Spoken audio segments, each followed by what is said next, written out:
Hello students, आज हमें करनी है गणित की वर्कशीट यानी कार्यपत्रक संख्या 49 और आज डेट है 29 अक्टूबर 2020।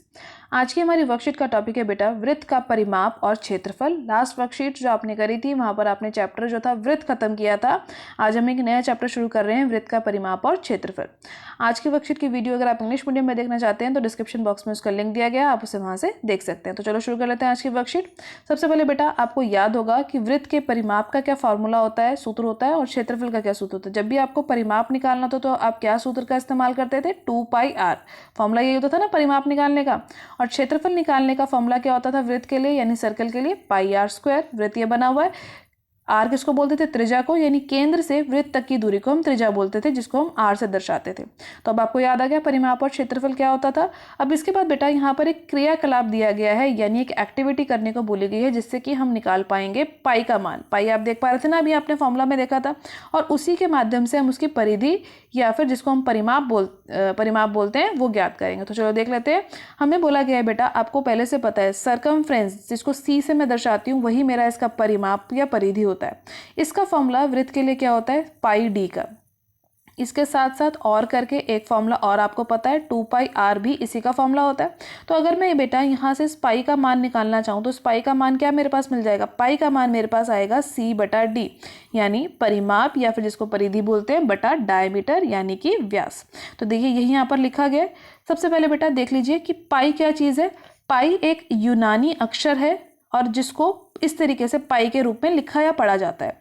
इसको व्यक्त करने के लिए यानी इसके फॉर्मूला के लिए मेरे पास एक ये फॉर्मूला आ गया परिधि बटा व्यास। यही आया ना, सी का मतलब परिधि और डी का मतलब व्यास। तो यहाँ पर मैं लिख सकती हूँ ना c/d यानी परिधि बटा व्यास। अब बेटा किसी भी वृत्त के लिए परिधि अगर ज्ञात करनी है तो उसको हम कैसे ज्ञात कर सकते हैं? अगर मान लीजिए इस प्रकार का एक वृत्त बना हुआ है, इस वृत्त की परिधि ज्ञात करने का मतलब इसकी बाहरी जो ये इस बिंदु से गोल जो दूरी है इसको ज्ञात करना। तो उसको मैं कैसे ज्ञात कर सकती हूँ? एक धागे की मदद से कर सकती हूँ ना। मान लिया मैंने एक मार्क यहाँ पे बना दिया, यहाँ से मैंने धागा इस वृत्त के ऊपर रखा पूरा यहाँ तक, और उस धागे को फिर खोल कर नाप कर देख लिया कि ये कितना लंबा है, तो ये मुझे क्या दे देगा? परिधि का उत्तर दे देगा। इसी प्रकार बेटा इसका व्यास यानी केंद्र से लेकर त्रिज्या तक की दूरी, केंद्र से लेकर वृत्त तक की दूरी त्रिज्या होती है, और इसी को दोनों तरफ से अगर बिल्कुल सीधा बढ़ा दिया जाए तो ये व्यास होता है, जिसको हम डी बोलते हैं। तो उसी प्रकार उसका मान भी यहाँ लिख लिया। यहाँ पर बेटा अपनी तरफ से मान लिया गया है कि जो व्यास है मान लिया 20,000 है, उसके लिए अगर मैंने परिधि मापी इसी तरीके से धागे वाली तरीके से, तो मेरी परिधि ऊपर जो संख्या लिखी ये आ गई। इन दोनों को जब मैं भाग करूंगी बेटा तो मेरे पास एक वैल्यू आ जाएगी जो कि इस प्रकार से आएगी 3.1416, जो कि एक अप्रॉक्सीमेट वैल्यू है, मतलब ये पूरा आंसर नहीं है। यहाँ पर जब हम भाग करेंगे ना तो और भी संख्याएं आती जाएंगी। तो इसी प्रकार हमने ज्ञात कर लिया कि पाई का मान क्या आता है? 3.14। हमने सिर्फ 2 दशमलव की जो जगह है, दो दशमलव के अंकों तक का इसका मान ले लिया। 22/7 बोले या 3.14 बोले, दोनों ही पाई के मान है। पाई जो है एक अपरिमेय संख्या, आप पढ़कर आ रखे हैं बेटा। तो यहाँ पर आपको अब एक फॉर्मूला मिल गया जो कि है वृत्त के परिमाप या फिर जिसको हम बोलते हैं वृत्त की परिधि का, जो होता है 2πr। इसी फॉर्मूला को आपने अच्छे से याद रखना है। और एक फॉर्मूला आपको पहले से और पता था कि वृत्त का जो परिमाप या परिधि है वो πd भी हो सकता है। यानी ये जो 2 और r थे ना, 2 गुना r क्या होता है? d तो होता है व्यास। तो यानी एक फॉर्मूला मेरे पास आ गया πd का और एक फॉर्मूला आ गया 2πr का। इसके बाद बेटा हम कर लेते हैं क्रियाकलाप यानी एक्टिविटी नंबर 2, जिसमें हम सीखेंगे कि वृत्त का क्षेत्रफल हम कैसे ज्ञात कर सकते हैं। इस एक्टिविटी में बेटा आपको क्या करना है कि एक 8 सेंटीमीटर त्रिज्या वाला वृत्त खींचना है, यानी कोई भी एक वृत्त खींचना है जिसकी त्रिज्या आप जितनी मर्जी ले सकते हैं, ठीक है। इसके बाद इस वृत्त को छोटे छोटे अनेकों त्रिज्या खंडों में काट देना है। मान लीजिए आपने 16 त्रिज्या खंडों में इसको बांट दिया। त्रिज्या खंडों का मतलब इस प्रकार से जैसे आप केक कट करते हैं, ये एक पिज्जा का पीस होता है ना, उस तरीके के पीसेस में इसको कट कर देना है। हमने यहाँ पर 16 वृत्त खंडों में इसको कट किया है। आप 16 के बजाय 32 या 100 वृत्त खंडों में भी इसको हम काट सकते थे, ठीक है बेटा। अब इसके बाद इस वृत्त खंडों को काटने के बाद मेरे को इन वृत्त खंडों को अलग करना है और इस तरीके से इसको लगा लेना एक के साथ एक। तो जो ब्लू कलर के हैं देखो सारे एक साथ लगा लिए, व्हाइट कलर वाले नीचे की तरफ एक साथ लगा लिए, एक पजल के जैसे हमने इसको लगा लिया। जब बेटा आप इसको लगा लेंगे तो ये जो आकृति है ना, दिखने में आपको एक समांतर चतुर्भुज लग रही है, लेकिन ये जो आकृति है ये एक आयत के आकार की आकृति बन जाएगी। आयत कैसे बन जाएगी आप कहेंगे, तो समांतर चतुर्भुज लग रहा है यानी पैरेललोग्राम लग रहा है। हमने यहाँ पर बेटा सिर्फ 16 त्रिज्या खंड काटे थे। अगर मान लो मैं 100 काटती, अगर इसको मैं 100 छोटे छोटे त्रिज्या खंडों में बांटती, तो ये जो त्रिज्या खंड है ना बिल्कुल सीधे सीधे से होते हैं, बिल्कुल ऐसे से, बिल्कुल ये जो कर्व्ड पोर्शन है या जो ये घुमावदार पोर्शन है ये मुझे नहीं दिखता, इसीलिए यहाँ पर हम इसको आयत के आकार का मान के चल रहे हैं। अब देखिए आयत के आकार के लिए जो इसकी चौड़ाई है ये किसका काम कर रही है, जो वृत्त थी उसकी त्रिज्या का काम कर रही है। और ये जो इसके कर्व्ड पार्ट थे, ये वाला जो घुमावदार पार्ट था, ये जो है इस आयत के लिए किसका काम कर रही है, लेंथ का यानी लंबाई का। और आपको पता है बेटा ये जो ये भाग है और ये जो नीचे वाला भाग है ये कहाँ से आया है, ये वृत्त की परिधि का ही तो भाग है, नीले वाले जो हिस्से हैं। और वृत्त की जो परिधि होती है वो क्या होती है, 2πr या फिर परिमाप जिसको बोलते हैं। देखिए 2πr आधा तो ऊपर बढ़ गया यानी आधा ऊपर आ गया πr और आधा πr नीचे की तरफ आ गया। देखिए ना, नीला भाग ऊपर और सफेद भाग नीचे, बराबर बराबर हिस्सों में। अब इसके बाद आपको पता है आयत का जो क्षेत्रफल हम ज्ञात करते हैं वो कैसे ज्ञात करते हैं, आयत का क्षेत्रफल हम ज्ञात करते हैं लंबाई गुना चौड़ाई के माध्यम से। और लंबाई यहाँ पर क्या है, πr और चौड़ाई क्या थी, r। देखिए इस वाली आकृति में अब इसको गुणा कर लीजिए, पाई और r 2 बार था तो ये क्या हो जाएगा πr²। और ये जो आयत था, ये आयत अगर हम जोड़ देते हैं इसके पीसीस को, सब ये जो अलग अलग हमने करे थे वृत्त त्रिज्याखंड, अगर हम इसको जोड़ दे तो एक ही वृत्त बनता। तो वृत्त का जो क्षेत्रफल है हमारे पास आ गया πr²। ठीक है, देखो यही यहाँ पर लिखा हुआ है ना, वृत्त का क्षेत्रफल हमारे पास आ गया πr² वर्ग इकाई में। इसके बाद हम कर लेते हैं उदाहरण नंबर 1 ताकि हमें फॉर्मूलाज और अच्छे से समझ आ जाए। उदाहरण नंबर 1 में देखिए बेटा क्या बोला हुआ है कि एक वृत्त की परिधि तथा क्षेत्रफल संख्यात्मक रूप से समान हो तो वृत्त का व्यास ज्ञात करना है। संख्यात्मक रूप से समान होने का मतलब जब आप इसके फॉर्मूला में वैल्यू डालेंगे तो इसके आंसर सेम आएंगे। तो हमें इसके क्या करना है, फॉर्मूला इक्वल करने पड़ेंगे क्योंकि कोई वैल्यू तो यहाँ पे दे नहीं रखी है। तो हमने लिख दिया 2πr बराबर है πr² के। अब 2πr का मतलब क्या है, 2 गुना पाई गुना r, और πr² का क्या मतलब है, पाई गुना r। ठीक है, अब ध्यान से देखिए बेटा, यहाँ पर भी पाई था, यहाँ पर भी पाई था, कट गया, एक r से दूसरा r भी कट गया। तो हमारे पास क्या बचा, 2 यहाँ से बचा और यहाँ r यहाँ से बचा। तो r का मान हमारा कितना आ गया, 2 इकाई। देखिए यही लिखा हुआ है, लेकिन हमें मान किसका निकालना था, व्यास का, यानी डायामीटर d का। तो व्यास किसके बराबर होता है, 2 गुना त्रिज्या के। तो 2 जो आपकी इकाई आई थी, त्रिज्या का मान आया था, उसको 2 से गुना कर दीजिए तो क्या आ जाएगा उत्तर, 4 इकाई, जो कि आपका व्यास का मान होगा। इसके बाद हम कर लेते हैं उदाहरण नंबर 2। उदाहरण नंबर 2 में देखिए बेटा आपसे क्या बोला हुआ है कि किसी कार के प्रत्येक पहिए का व्यास जो है 80 सेंटीमीटर है। यदि यह कार 66 किलोमीटर प्रति घंटे की चाल से चलती है और 10 मिनट तक प्रत्येक पहिया कितने चक्कर लगाता है, ये आपको ज्ञात करना है। तो प्रश्न में बहुत सारी चीज़ें दे रखी हैं। सबसे पहले हम देखते हैं कि इन सब के मात्रक किस प्रकार से दिए हुए हैं। तो सबसे पहले देखिए बेटा यहाँ पे बोला था 80 सेंटीमीटर, ये जो है सेंटीमीटर में दे रखा था। ठीक है, अगला देखिए क्या बोला था, 66 किलोमीटर प्रति घंटे की रफ्तार से वो गाड़ी चल रही है। अच्छा ठीक है, अब यहाँ पर ये तो किलोमीटर में आ गया और ये घंटे में है। अब इसके बाद समय और दे रखा था कि 10 मिनट तक अगर गाड़ी चलती रहे तो ये कितने चक्कर लगाएगी। अब ये मिनट में है, तो सब कुछ देखो अलग अलग है, सेंटीमीटर, किलोमीटर, घंटे के लिए दे रखा है और फिर मिनट के लिए दे रखा है। तो जब भी हम इस प्रश्न को करेंगे तो सारे मात्रक यानी सारी यूनिट्स को हमें सेम करना पड़ेगा। तो सबसे पहले तो यहाँ पर बेटा व्यास दे रखा था तो हम इसके लिए त्रिज्या निकाल लेंगे। त्रिज्या निकालने का मतलब 80/2, 40 सेंटीमीटर मेरी त्रिज्या आ गई। इस सेंटीमीटर को मीटर में बनाने के लिए मैंने क्या करा, 100 से भाग कर दिया। तो मेरा जो त्रिज्या का उत्तर है वो आ गया 40/100 मीटर में। ठीक है, इसके बाद मैंने इस वृत्ताकार पहिए का जो है परिधि या फिर परिमाप जिसको हम बोलते हैं, दोनों का मतलब सेम होता है, वो निकाल लिया 2πr के फॉर्मूला से, 2 गुना 22/7 गुना 40/100 से। तो मेरा जो सी का मान है यानी जो इसकी परिधि या जिसको आप परिमाप बोलते हो वो आ गया 176/70 मीटर। अब इसके बाद बेटा चाल दे रखी थी, यानी इस पहिए से जब जो चाल है, जो स्पीड है वो दे रखी थी 66 किलोमीटर प्रति घंटे की।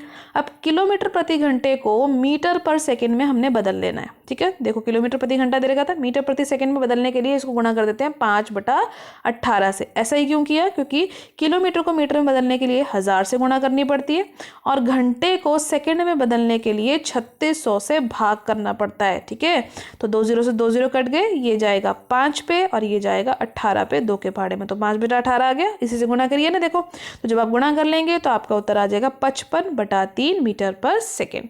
यहाँ तक सब कुछ क्लियर हो गया। अब हमारी यूनिट्स भी बिल्कुल ठीक हो गई हैं। 10 मिनट को बदलना था, 10 मिनट को भी आप सेकेंड में बदल लेंगे। तो चलो आगे देखते हैं क्या करा गया। चक्करों की संख्या, यानी जब ये पहिया घूमेगा तो इस कितने चक्कर लेगा 10 मिनट में। तो ध्यान से देखिए बेटा, अगर ये एक ये पहिया है और इस पर मैं मार्क बना देती हूँ यहाँ पे, ठीक है, ये मार्क मैंने बना दिया। अब इस पहिए को घूमना है। जब ये घूम कर फिर से इसी मार्क पर यानी इस चिन्ह पर वापस आ जाएगा तो ये क्या करेगा, अपनी परिधि पर ही तो घूमेगा। इसकी जो पूरी परिधि है ये एक बार घूमेगी तो अपने इस चिन्ह पर वापस आ जाएगी। तो चक्करों की संख्या यानी रेवोल्यूशन जिसको हम इंग्लिश में बोलते हैं, वो निकालने के लिए हमें क्या करना पड़ेगा कि 10 मिनट में पहिए ने कुल कितनी दूरी तय करी, उसको अगर हम भाग कर देंगे कि उसने पहिए ने एक बार घूमने में कितनी दूरी तय की होगी, अगर इन दोनों को हम भाग कर देंगे तो हमारा उत्तर आ जाएगा। 10 मिनट में तय दूरी को हम कैसे निकालेंगे, चाल गुणा समय से करके। आपको पता है ना, speed is equal to distance upon time, यानी चाल बराबर होती है आपकी दूरी से दूरी बटा समय के। ये फॉर्मूला आपको पहले से पता है। तो यहाँ से अगर मुझे दूरी निकालनी हो यानी डी का मान निकालना तो वो क्या होगा, एस गुना टी यानी चाल गुना समय। तो देखो यही लिखा गया ऊपर। और एक चक्कर में तय दूरी मैंने अभी आपको बता दिया, एक चक्कर में तय दूरी क्या होगी, इसका परिमाप, वृत्त का परिमाप क्या होता है या परिधि क्या होती है, 2πr। तो वही यहाँ नीचे लिखा गया, आसानी से आप समझ पा रहे होंगे। अब हमें क्या करना है, बस इसमें मान डाल देना है। चाल की जगह पर हम क्या मान डाल देंगे, देखिए आपने चाल का क्या मान निकाला था, 55/3। तो देखो 55 ऊपर लिखा हुआ है, 3 नीचे था तो वो यहाँ नीचे आ गया। समय की जगह पर यहाँ लिखा गया है 10 गुना 60। 10 गुना 60 क्यों करा, क्योंकि ये 10 मिनट में था। मिनट को सेकंड में बदलने के लिए बेटा 10 को 60 से गुना करना पड़ेगा, क्योंकि 1 मिनट में 60 सेकंड होते हैं। अब इसके बाद नीचे देखिए, नीचे था 2πr, तो 2 गुना पाई गुना आर के लिए जो आपका मान आया था वो था 176/70। अब 176 नीचे ही रहा और 70 ऊपर आ गया। देखिए सारे मान डाल दिए। जब आप इसको हल कर लेंगे तो आपका उत्तर ये आ जाएगा। तो हल करने के लिए आप कैलकुलेशन को बहुत ध्यान से करेंगे। अब इसके बाद हम शुरू कर लेते हैं नीचे दिए गए प्रश्नों के उत्तर करना। पहले प्रश्न में देखिए बेटा, आपसे क्या बोला गया है, आपसे कहा गया है कि यदि एक अर्धवृत्ताकार चांदे का व्यास 14 सेंटीमीटर है तो इसकी परिधि ज्ञात करनी है। चांदे का मतलब जैसे आपका एक डी होता है ना बेटा, उसके लिए आपको परिधि ज्ञात करनी है। तो इसको परिधि ज्ञात करने के लिए आपको समझना पड़ेगा, मान लीजिए आप यहाँ पर खड़े हैं, ठीक है, यहाँ खड़े हैं, जैसे एक पार्क के कोने पर खड़े हैं और पार्क के चारों तरफ चक्कर लगा के यहीं वापस आना है। तो अगर इसके चारों तरफ मुझे चक्कर लगाना हो तो मैं कहाँ जाऊँगी, इस दूरी को तय करूँगी, उसके बाद इस दूरी को तय करूँगी, तभी यहाँ पर वापस आ पाऊँगी। तो इन दोनों दूरियों को तय करते समय मैंने क्या क्या तय किया, मैंने इसके व्यास की तरफ जो था, व्यास की दूरी थी उसको तय किया, यानी जिसको मैंने डी लिखा। और उसके बाद जो ये अर्धवृत्त था इसकी परिधि को भी मैंने तय किया। तो आपको पता है बेटा, जब इसका परिधि निकालनी होगी तो आपको क्या करना पड़ेगा, इस अर्धवृत्त की परिधि जमा व्यास करना पड़ेगा। वृत्त की परिधि होती है पाई डी, पूरे वृत्त की, पूरे गोले की। अब इस गोले का अगर आधा कर दें तो इसके लिए जो अर्धवृत्त होगा उसका ये भी आधा हो जाएगा, परिधि भी आधी हो जाएगी। इसलिए यहाँ क्या लिखा गया, 1/2 पाई डी जमा डी। डी का मान यानी व्यास का मान हमें दे रखा था 14, पाई की जगह पे मैंने लिखा 22/7। जब आप इसको हल कर लेंगे, 7 एकम 7, 7 दूनी 14, ये 2 से 2 भी कट जाएगा तो आपके पास बचेगा 22 जमा 14 और आपका उत्तर आ जाएगा 36 सेंटीमीटर। सेंटीमीटर में हम क्यों लिख रहे हैं, क्योंकि हम परिधि ज्ञात कर रहे हैं, इसलिए हमने उत्तर को सेंटीमीटर में लिखा। इसके बाद हम शुरू कर लेते हैं प्रश्न नंबर 2। अगले प्रश्न में देखिए बेटा, आपसे क्या बोला गया है कि एक पहिए का क्षेत्रफल दे रखा है आपको 6.16 वर्ग मीटर। इस पहिए को अगर 572 मीटर की दूरी तय करनी हो तो कुल कितने इसको चक्कर लगाने पड़ेंगे, ये आपको बताना है। तो ये प्रश्न आपका बिल्कुल एग्जाम्पल जैसा है जो आपने भी एग्जाम्पल किया था, पर यहाँ पर पहिए का क्षेत्रफल दे रखा है और यहाँ पर भी बेटा त्रिज्या का कोई मान नहीं दे रखा। तो पहिए के क्षेत्रफल का इस्तेमाल करके सबसे पहले हमें त्रिज्या का मान निकालना पड़ेगा। तो पहिए का क्षेत्रफल है 6.16 मीटर स्क्वायर। इसको हम किसके बराबर कर देंगे, पाई आर स्क्वायर के बराबर कर देंगे। आर स्क्वायर का मान कैसे आ जाएगा, ये जो पाई यहाँ लिखा था जो कि 22/7 होता है, ठीक है, उसको हम दूसरी तरफ ले गए। देखो 7 नीचे था तो यहाँ 7 ऊपर गुणा में आ गया, यहाँ 22 ऊपर था तो ये नीचे आ गया। इसके बाद बेटा मैंने ये दशमलव हटाया जो यहाँ पर लगा हुआ था तो नीचे आ जाएगा 100। जब आप इसको हल कर लेंगे, हल करना मैं आज आपके लिए छोड़ रही हूँ, आपको खुद से हल करना है। हल करने पर आपका जो उत्तर आएगा वो 28 गुना 7/100 आएगा, ठीक है।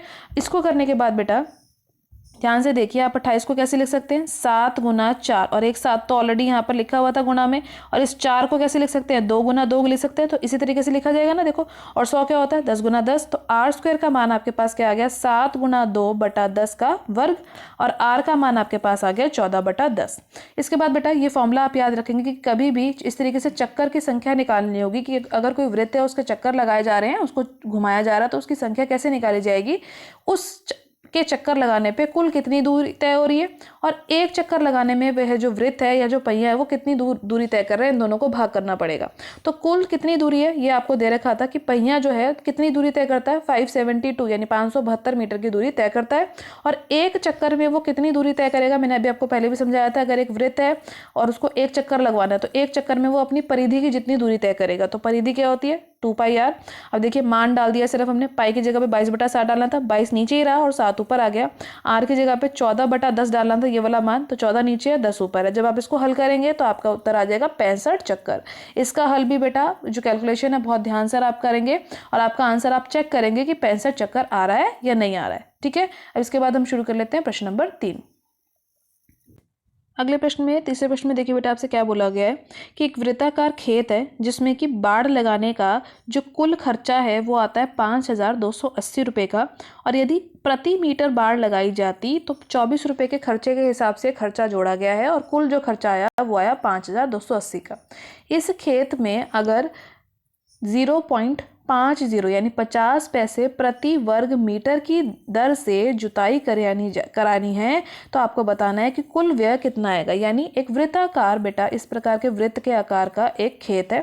इस खेत के चारों तरफ सबसे पहले तो बाड़ लगानी है। बाड़ लगाने का मतलब आपने देखा ना, चारों तरफ यहाँ पे तार लगाई जाती है जिसको हम इंग्लिश में बोलते हैं फेंसिंग, बाड़ लगाने का मतलब।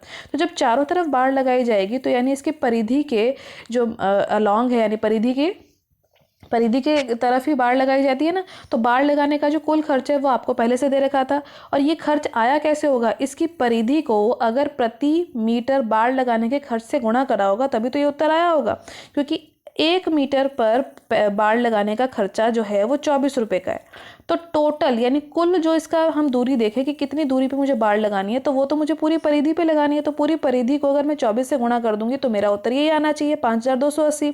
अब इसमें से बेटा मुझे आर का मान ज्ञात करना है। आर का मान ज्ञात करने के लिए जो संख्याएं इधर दे रखी थी मैं सबको LHS से RHS की तरफ ले जाऊंगी। ले जाते समय क्या करा जाएगा, देखो 2 यहाँ ऊपर लिखा था, 2 नीचे आ गया। पाई का मान डालना है 22/7, तो 22 नीचे और 7 ऊपर। 24 यहाँ ऊपर था, 24 नीचे आएगा। तो जब आप इसको हल कर लेंगे तो आर का मान आपके पास आ जाएगा 35 मीटर का।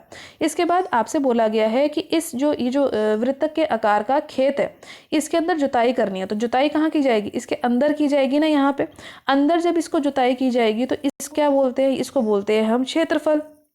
यानी खेत का हमें क्षेत्रफल निकालना पड़ेगा।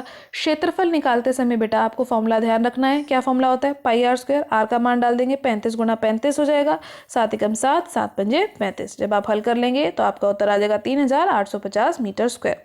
अब बेटा खेत की जुताई करने का खर्चा भी दे रखा है कि अगर 1 मीटर स्क्वायर की प्रति वर्ग मीटर यानी 1 मीटर स्क्वायर, 1 मीटर स्क्वायर के लिए अगर जुताई की जाती तो 50 पैसे देने पड़ते। देखिए क्या बोला गया था कि अगर 1 मीटर स्क्वायर की जुताई की जाती तो 0.50 रुपये, जिसको 50 पैसे ही बोलते हैं, इतने देने पड़ते। लेकिन कुल जुताई कितने पर की जाएगी, 3,850 यानी 3,850 मीटर स्क्वायर पे, क्योंकि यही मेरा क्षेत्रफल था। इसको निकालने का मतलब 1 से ज़्यादा हो गया तो मुझे उत्तर कैसे निकालना पड़ेगा, गुणा करके। तो जब आप गुणा कर लेंगे तो आपका उत्तर आ जाएगा 1,925 रुपये। आज की वर्कशीट में बेटा आपने परिमाप यानी परिधि और क्षेत्रफल से रिलेटेड क्वेश्चंस करे हैं, इसकी प्रैक्टिस कीजिए। NCERT में और भी इससे रिलेटेड क्वेश्चन है, आप उसकी भी प्रैक्टिस जरूर कीजिए। टाइम से अपना काम फिनिश कीजिए और अपने सब्जेक्ट टीचर को इसकी फोटो सेंड कीजिए। आज की वीडियो अच्छी लगी हो तो लाइक और शेयर करना मत भूलिएगा। चैनल पर पहली बार आए, वीडियो पहली बार देखे तो चैनल को सब्सक्राइब कर लीजिए ताकि आपको अगले आने वाली वीडियो की नोटिफिकेशन टाइम से मिल सके। Thank you for watching students.